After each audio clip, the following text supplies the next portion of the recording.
আসসালামু আলাইকুম।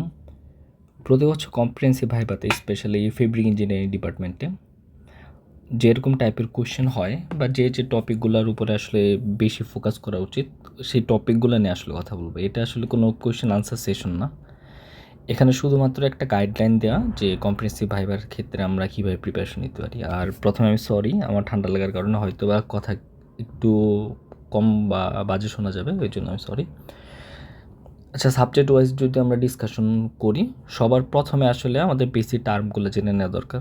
এর শুধুমাত্র ফেব্রিক না, যে কোনো সাবজেক্টের জন্য, ইয়ার্ন হোক, ওয়েট প্রসেস হোক, বেসিক যে ফ্লো চার্টগুলো আছে, টেক্সটাইলের যে ফ্লো চার্ট বা উইভিংয়ের যে ফ্লো চার্ট বা ইয়ার্ন ম্যানুফ্যাকচারিং বা ওয়েট প্রসেসের ফ্লো চার্টগুলো আসলে আমাদের আগে জানা জরুরি, বিকজ এই ফ্লো চার্টগুলো থেকে ইউজুয়ালি কোশ্চেন আসে।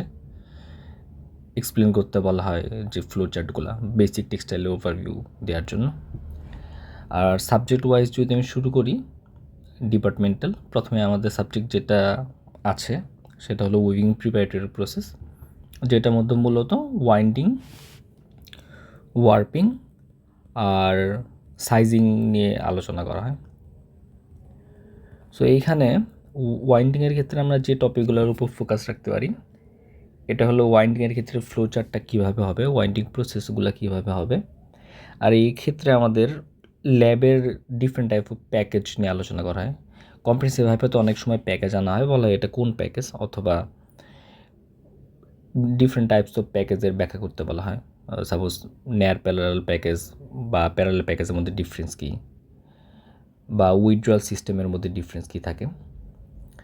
এছাড়া ওয়াইন্ডিংয়ের ক্ষেত্রে আমাদের কিছু ম্যাথ আছে, ছোটো ছোটো ম্যাথ হয়তো বা অত কমপ্লেক্স ম্যাথ দেওয়া হয় না, কিন্তু বেসিক ওয়াইন্ডিংয়ের ম্যাথের বা ফর্মুলার ব্যাপারে জিজ্ঞেস করা হইতে পারে। আর ওয়াইন্ডিংয়ের পরে আমাদের আরেকটা যে টপিক আছে সেটা হলো ওয়ার্পিং। ওয়ার্পিংয়ের মধ্যে সবচেয়ে ইম্পর্ট্যান্ট টপিক হলো হাই স্পিড ওয়ার্পিং, আর এর পাশাপাশি সেকশনাল ওয়ার্পিং নিয়েও জিজ্ঞেস করে, সেকশনাল ওয়ার্পিং প্রসেসগুলো কী, স্টেপগুলো কী হইতে পারে।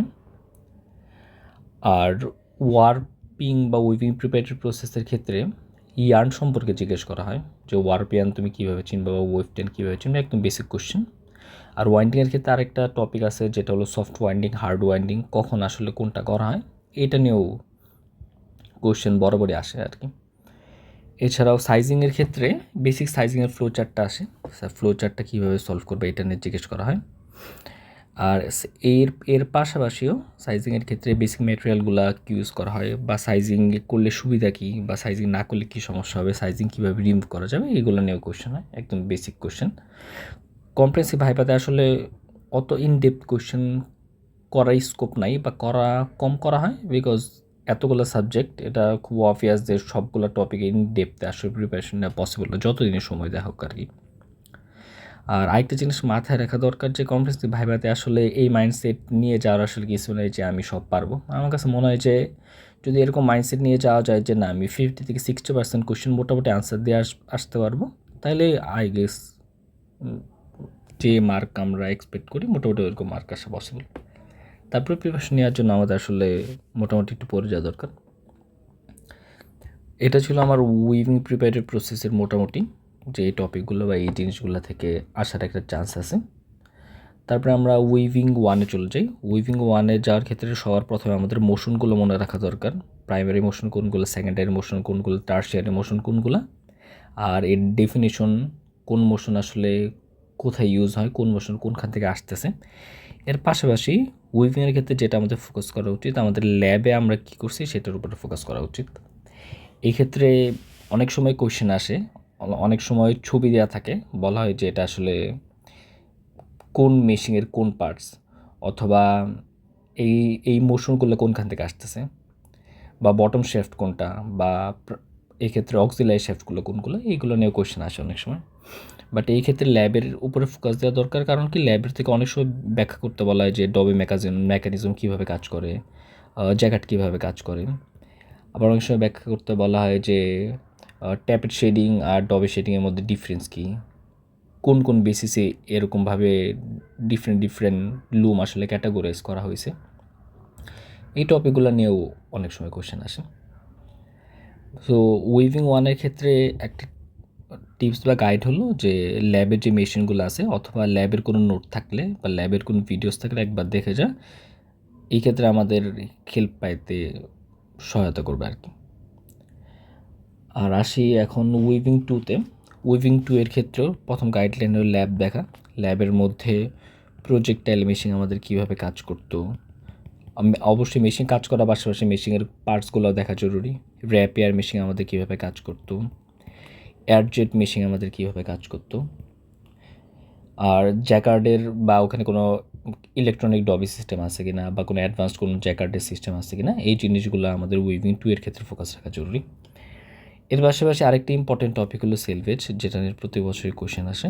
সেলভেজের ক্ষেত্রে কোশ্চেন এরকম হওয়ার চান্স থাকে, কোন একটা সেলভেজের নাম বলা হবে, ধরেন টাকিং সেলভেজ বা লিনো সেলভেজ, এটা কীভাবে তৈরি হয়, কোন মেশিনে তৈরি হয়।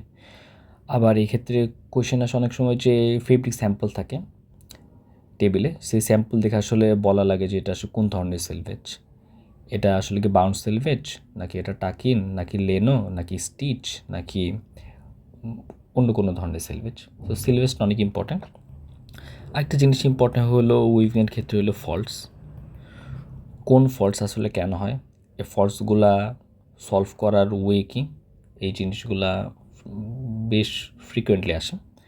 আর উইভিংয়ের ক্ষেত্রে আরেকটা টপিক হলো ডেনিম। স্পেশালি কারো যদি ইন্টার্ন থাকে ডেনিমে, ও ডেনিম থেকে কোশ্চেন আসা অনেক চান্স আছে। ডেনিমের ক্ষেত্রে ডেনিমের ওয়ার্পিং কীভাবে হয়, এই ক্ষেত্রে অনেক সময় রোপ ডাইং কীভাবে করে, এই টপিকগুলো ইম্পর্ট্যান্ট। এর পাশাপাশি ডেনিমের স্ট্রাকচার একটা কী হতে পারে, ডেনিমের সাথে অন্য ফেব্রিক ডিফারেন্স কী, ডেনিমের মধ্যে কীভাবে ডাইং করা হয়। মূলত কারো যদি ইন্টার্ন ডেনিমে থাকে সেক্ষেত্রে ডেনিম থেকে মোটামুটি কোশ্চেন করা হয় ইন্টার্নের আপডেট নেওয়ার জন্য বা ইন্টার্নের ব্যাপারগুলো জানার জন্য। এখন আমি আসি হলো নিটিংয়ের ক্ষেত্রে। নিটিংয়ের ক্ষেত্রে যদি আমি নিটিং ওয়ানকে দুই ভাগে ডিভাইড করি, একটা হলো ওয়েভ নিটিং, একটা হলো ওয়ার্প নিটিং। ওয়েভ নিটিংয়ের ক্ষেত্রে যে যে টপিকগুলো ইম্পর্ট্যান্ট সেটা হলো একদম প্রথমে আমাদের বেসিক জানা দরকার, warp yarn key, wave yarn key.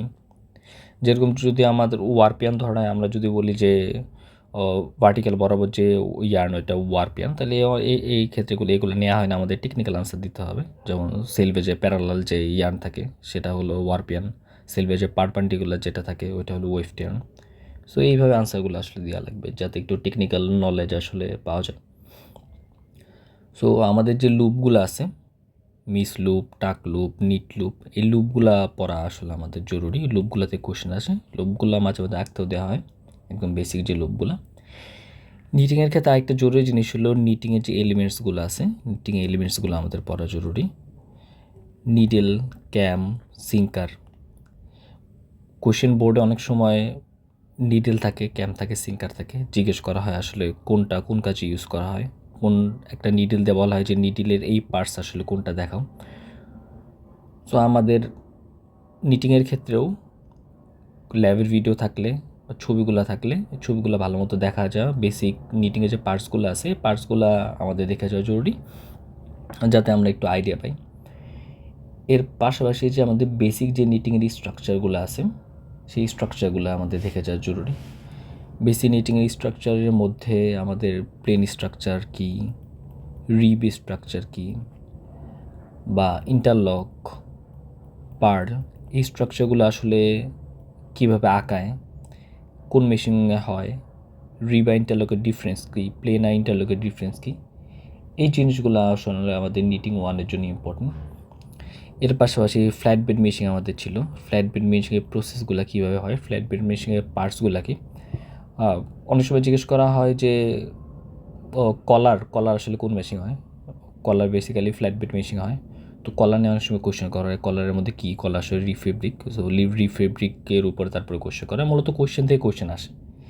It's not necessary যে একটা ফিক্স প্যাটার্নে ফলো করা হয়, যাকে আসলে অনেক সময় মানুষ যে ড্রেস পরে যায় সেই ড্রেসের উপরে কোশ্চেন আসে, এগুলো নিয়েও আমরা কথা বলবো। তো এটা হচ্ছিলো ওয়েভ নিটিংয়ের।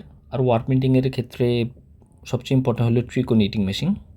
এই ট্রিকো নিটিং মেশিনের মধ্যে সবচেয়ে বেশি কোশ্চেন আসে হলো সুইঙ্গিং আর শকিং যে মুভমেন্ট আছে, এই মুভমেন্টগুলো কীভাবে হয়, কোন কোন পার্টস ইনভলভ, এই মুভমেন্টগুলো আসলে কীভাবে সামনে আগায়। বেসিক যে স্টিচগুলো আছে, পিলার স্টিচ, ট্রিকো স্টিচ, কর্ড, তারপরে অ্যাটলাস, এই স্টিচগুলো নিয়ে কোয়েশ্চেন আসে। অনেক সময় এই স্টিচগুলো আসলে আঁকতে দেওয়া হয়, যে বেসিক স্টিচগুলো ওয়ার্ড প্রিন্টিংয়ের আঁকো, সবগুলো না, যে কোনো একটা সার্টেন মেনশন করে দেওয়া হয় আর কি। এর পাশাপাশি আমাদের ট্রিক ওয়ার্ড ফিনিশিংয়ের ডিফারেন্ট এলিমেন্টস, কোন এলিমেন্টস আসলে কোন কাজে হেল্প করে, এই জিনিসগুলো আসে। ট্রিকোর পাশাপাশি র্যাচেল মেশিন আছে, যেহেতু আমাদের বুটেক্সে আমি যতদূর মনে পড়ে যে র্যাচেল মেশিন নাই, সো র্যাচেল থেকে কোশ্চেন আসে মূলত ট্রিকো আর র্যাচেলের ডিফারেন্স কী, মেজর ডিফারেন্সগুলো তুমি বের করো, এটা নিয়ে আসলে কোশ্চেন আসে। আর আরেকটা নিটিংয়ের ক্ষেত্রে ইম্পর্টেন্ট জিনিস হলো নিটিংয়ের ক্ষেত্রে ম্যাথ আসলে কীভাবে আসে। ম্যাথের ক্ষেত্রে দুইটা টপিক আমাদের মনে রাখা দরকার, নিটিংয়ের ক্ষেত্রেও উইভিংয়ের ক্ষেত্রেও সেম। আমাদের জিএসএম ক্যালকুলেশনটা আসলে কীভাবে করবো নিটিং আর উইভিংয়ে, আর নিটিংয়ের অন্তত একটা প্রোডাকশন বের করার ফর্মুলা, উইভিংয়ের একটা প্রোডাকশন বের করার ফর্মুলা। এটা আসলে খুব কমন একটা কোশ্চেন, সবসময় আসে, জিএসএম বা প্রোডাকশনের বের করার ফর্মুলা। সেই ফর্মুলাগুলো থেকে অনেক সময় জিজ্ঞেস করা হয় তুমি এইখান থেকে ইঞ্চ থেকে মিটারে নিয়ে যাওয়ার জন্য কীভাবে কনভার্সন করবা, বা একটা প্যারামিটার থেকে আরেকটা প্যারামিটার, কাউন্টের একটা প্যারামিটার থেকে আরেকটা প্যারামিটারে যাওয়ার জন্য কীভাবে তুমি চেঞ্জেস করবা, এই জিনিসগুলোও অনেক সময় আসে নিটিংয়ের কোশ্চেনের জন্য। আর নিটিংয়ের ক্ষেত্রে যে মেশিনগুলো ইউজ করা হয়, single jersey machine, double jersey machine, এই মেশিনগুলো সম্পর্কে আমাদের জানা জরুরি।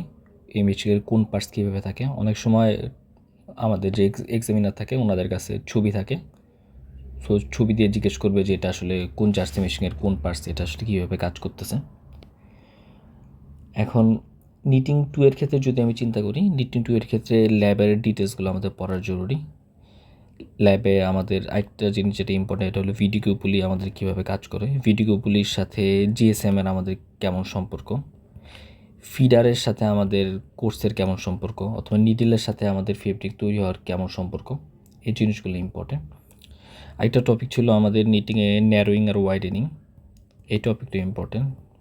ন্যারোয়িং ওয়াইডেনিং আসলে কীভাবে হয়, কীভাবে এটা বেসিক ডেফিনেশনটা আসলে কি, আর ডিফারেন্ট টাইপ অফ ফিগারের কথা যেটা আমি বললাম সেটা তো বরাবরই আসে। এটা মূলত নিটিং আর নিটিং 2 এর জন্য বেসিক কথা হলো আমাদের মেশিনগুলার এলিমেন্টসগুলো জানা দরকার, মেশিনগুলা থেকে কী কী ম্যাটেরিয়াল তৈরি এগুলো জানা দরকার, এই জিনিসগুলো আমাদের এক্ষেত্রে হেল্প করতে পারে। এখন আমি আসি হলো এফএসডির ক্ষেত্রে। এফএসডির কথা এখানে লিখে নিই, এফএসডি কথাটা লিখে দিই। সো এফএসডির ক্ষেত্রে আমাদের যেটা সবার প্রথম জরুরি, আসলে আমরা কি ড্রেস পরে আসলে ইয়েতে গেছি, আমরা কম্প্রেহেনসিভ ভাইভা দিতে গেছি, এক্ষেত্রে এটার উপর অনেক সময় কোয়েশ্চেন হয়।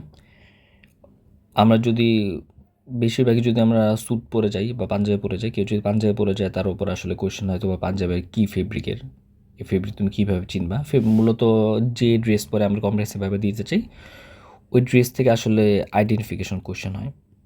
আবার কেউ যদি ব্লেজার পরে যায় সলিড কালারে হলে আসলে কোন ধরনের ফেব্রিক এখানে ইউজ করা হয়েছে। আর যদি কেউ কখনও মেয়েদের ক্ষেত্রে যদি মেয়েরা হিজাব পরে যায় বা কোনো ড্রেস পরে যায় যেটার মধ্যে স্ট্রাইপ থাকে, কোনো প্যাটার্ন থাকে, অথবা ছেলেদের ব্লেজারের ক্ষেত্রে যদি কোনো স্ট্রাইপ বা কোনো ক্রসওভার বা এরকম যদি প্যাটার্ন থাকে, তাহলে এই ক্ষেত্রে জিজ্ঞেস করা হয় যে কালার প্যাটার্নগুলো আসলে কীভাবে হয়, স্ট্রাইপ কীভাবে হয়, ক্রসওভার কীভাবে হয়। এফএসডি ক্ষেত্রে এই জিনিসগুলো ইম্পর্টেন্ট, যে আমরা কোন ড্রেস পরে যাইতেছি সেই ড্রেসের উপর থেকে কোয়েশ্চেন আসা। আর এছাড়াও আমাদের যে বেসিক যে এফএসডির ডেরিভেটিভগুলো আছে সেই ডেরিভেটিভগুলো আমাদের জানা দরকার। এফএসডির ক্ষেত্রে আমাদের যদি আমরা প্লেন উইভের কথা চিন্তা করি, আবার টুইলের কথা চিন্তা করি, বা স্যাটিন ফেব্রিকের কথা চিন্তা করি, এই ক্ষেত্রে আসলে প্লেন উইভ আসলে কীভাবে হচ্ছে, টুইল উইভ কীভাবে হচ্ছে, টুইল উইভের ডেরিভেটিভগুলো কী কী, স্যাটিনের ডেরিভেটিভগুলো কী কী, এগুলো নিয়ে কোশ্চেন আসে। অনেক সময় ফেব্রিক দেওয়া থাকে, ফেব্রিক দেওয়ার পর জিজ্ঞেস করা হয় যে এটা প্লেন টুইল না স্যাটিন, ফেব্রিক আইডেন্টিফিকেশন যেটা, এটা নিয়ে কোশ্চেন আসে অনেক সময়। আর ফ্যান্সি ডিজাইনের ক্ষেত্রেও স্পেশালি ফ্যান্সি ডিজাইনের যে স্ট্রাইপ চেক এই এফেক্টগুলো আছে, এই এফেক্টগুলোর উপরে কোশ্চেন হয়। কালার উইভে যে এফেক্টগুলো আমাদের কাছে পড়ানো হয়েছে, crow's foot, dog's tooth, shepherd's check, এই টপিকগুলোর উপর থেকে কোশ্চেন আসে অনেক সময়। এছাড়াও যে বেসিক কোশ্চেনগুলো আসে যেগুলা আমাদের হয়তো অত বড় বড় ফিগারগুলো আমাদের আসবে না, বেশি টাফ ডিজাইনগুলো আসবে না, কিন্তু বেসিক ডিজাইনগুলোতে আমাদের জিজ্ঞেস করতে পারে হানিকম্ব আমাদের কীভাবে হয়, আমাদের স্পঞ্জ একটা ওয়েভ ছিল, এই ওয়েভটা কীভাবে হয়, আবার অনেক সময় জিজ্ঞেস করে ফ্লোট নাম্বারটা কীভাবে তুমি ডিফাইন করবা। এই টপিকগুলো আমাদের এফএসডির ক্ষেত্রে ইম্পর্টেন্ট। আমরা যদি এফএসডি একটু ব্রিফলি পড়ে যাই, স্পেশালি ফেব্রিক আইডেন্টিফিকেশনটা যদি আমরা শিখে যাই, ইউটিউবে আসলে অনেক ভিডিও আছে, ইমদাদ স্যারের কিছু ভিডিও আছে যেখানে এফএসডির ফেব্রিক আইডেন্টিফিকেশন করা যায়। সো এই ভিডিওগুলো দেখলে আসলে আমাদের ফেব্রিকটা চেনা ইজি হবে, যার ফলে আমরা ইজিলি ডিফাইন করতে পারবো যে এটা ওপেন ফেব্রিক না নিট ফেব্রিক, অথবা নিট ফেব্রিক হলে এটা আসলে নিটের ক্ষেত্রে প্লেন হবে, সিঙ্গেল জার্সি হবে না ডাবল জার্সি হবে, অথবা ওভেন ফেব্রিক হলে এটা টুইল ফেব্রিক হবে না স্যাটিন ফেব্রিক হবে। এই জিনিসগুলো আমরা ইজিলি এখান থেকে ডিফাইন আসলে করতে পারি। স্পেশাল ফেব্রিক প্রোডাকশনের ক্ষেত্রে কোশ্চেন যেগুলো আসার একটা চান্স থাকে, এটা হলো ন্যারো ফেব্রিক আমরা কীভাবে তৈরি করব, ন্যারো ফেব্রিকের উইথ কতটুকু হয়, কোন লুমে আসলে আমরা ন্যারো ফেব্রিক তৈরি করতে পারবো। একটা কোশ্চেন আসে হলো পাইল নিয়ে কোশ্চেন আসে, পাইল ফেব্রিক, যেমন ওয়ার্প পাইলাম কোনগুলা, ওয়েফট পাইল কোনগুলা, এক্ষেত্রে আমরা টেরিলুম আসলে কোন জায়গায় ইউজ করি, বা টেরিলুমের আসলে কাজ কী। একটা মেকানিজম ছিল ফলস বিট আপ মেকানিজম, এই মেকানিজম আসলে কীভাবে আসছে, কীভাবে আসলে এই মেকানিজম দিয়ে কাজ হচ্ছে, এই টপিকগুলো থেকে আসলে কোশ্চেন করা হয়। আর নন ওভেনের ক্ষেত্রে basic question, non woven formation আমাদের কীভাবে হয়, কোন কোন স্টেপ থাকে বা ফ্লো চার্টটা কী, তারপরে বন্ডিংয়ের কী কী বেসিক মেকানিজম থাকে, ডিফারেন্স কি আমাদের থার্মাল বন্ডিংয়ের ক্ষেত্রে আর নিডল পাঞ্চ বন্ডিংয়ের ক্ষেত্রে, আর ফিনিশিংয়ের ক্ষেত্রে আমাদের কোন কোন স্টেপ নেওয়া দরকার বা কীভাবে আমাদের ফিনিশিং করা হয়, এই কোশ্চেনগুলো আমাদের আসে। আর এফটিকিউসের ক্ষেত্রে আমাদের যে কোশ্চেনগুলো আসে যে বেসিক কোন কোন টেস্টিংগুলো করা হয়, আমাদের সিআরের প্রিন্সিপাল ছিল, আর টেনসাইল লোডিং টেস্ট করার, এই টপিকগুলো থেকে কোশ্চেন আসে, টিআর স্ট্রেংথ, বার্স্টিং স্ট্রেংথ, এই টপিকগুলো থেকে কোশ্চেন আসে। আর ম্যাজরিটি কোশ্চেন আসলে আসে আমাদের উইভিং, নিটিং, এফএসডি, এই 5টা সাবজেক্ট আমার কাছে মনে হয় যে বেশি ফোকাস করা উচিত। তার পাশাপাশি বাকিগুলোতে কোশ্চেন আসে, আর এই ক্ষেত্রে কোশ্চেন অনেক ভ্যারিয়েশন হয়। হয়তো দেখা যায় যে প্রথম দিন যে কোশ্চেনগুলো করা হয়েছে দ্বিতীয় দিন ওই কোশ্চেনগুলো করা হবে না, দ্বিতীয় দিন নতুন রকমের কোশ্চেন করা হবে, তৃতীয় দিন আসলে আবার নতুন রকমের কোশ্চেন করা হবে। তো মোটামুটি সবগুলো টপিকই আসলে কভার করা হয়, যে টপিকগুলো নিয়ে এখানে মোটামুটি আলোচনা করা হয়েছে। আর এর পাশাপাশি আমাদের কম্প্রেহেনসিভ ভাইভাতে অন্তত 2 জন এক্সটার্নাল থাকে, সেক্ষেত্রে অনেক সময় আগে বলে দেওয়া হয় যে কোন কোন সাবজেক্টে এক্সটার্নাল আসলে থাকবেন, ওই সাবজেক্টগুলোর উপরে কোশ্চেন হয়, যেমন অ্যাপারেল থাকতে পারে, টেক্সটাইল ম্যানেজমেন্ট থাকতে পারে। সেই টপিকগুলোর ক্ষেত্রে অত ডিপলি না পড়ে হলেও বেসিক যে আইডিয়াটা আছে সেই আইডিয়াগুলো নিয়ে যাওয়া দরকার ওই টপিকগুলোর উপরে, বিকজ ওভারঅল সব মিলে আসলে আমাদের মার্কিং হয়, আমাদের ডিপার্টমেন্টাল সাবজেক্ট, নন ডিপার্টমেন্টাল সাবজেক্ট সবগুলো মিলে আসলে মার্কিং হয়।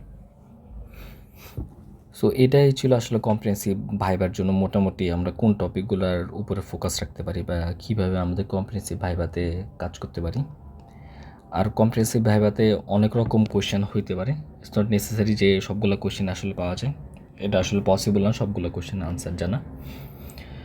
আর এফএসডি ক্ষেত্রে আরেকটা টপিক আমার মিস চলে গেছিলো, এটা হলো আমাদের ডাবল ক্লথের কিছু একটা টপিক ছিল, ডাবল ক্লথ, এটা নিয়ে আইডিয়া জিজ্ঞেস করা হয়, টিউবুলার ক্লথ নিয়ে আইডিয়া জিজ্ঞেস করা হয়।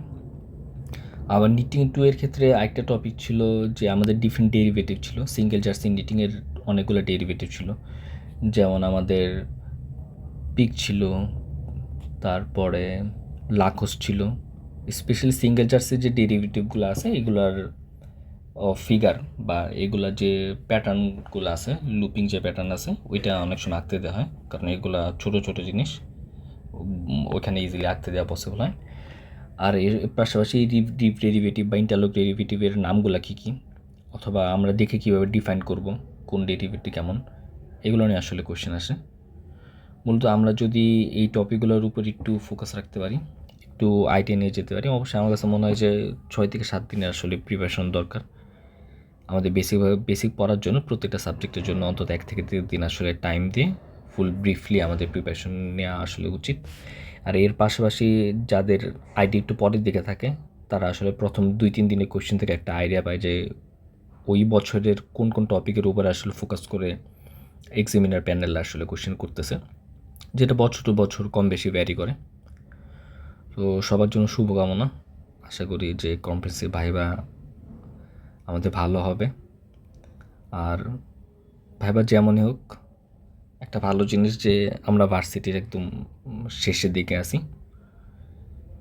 এবং এই কম্প্রিহেনসিভভাবে শেষ করে আশা করি কম্প্রিহেনসিভ ভাইভাতে খুব একটা বাজে না হলে কম্প্রিহেনসিভ ভাইভাতে আসলে ওইরকম রিপিট দেয় না, বাট অনেক সময় রিপিট দেওয়া হয় যাদের একদমই বেসিক কোশ্চেনগুলা থেকে যারা পারতেছে না।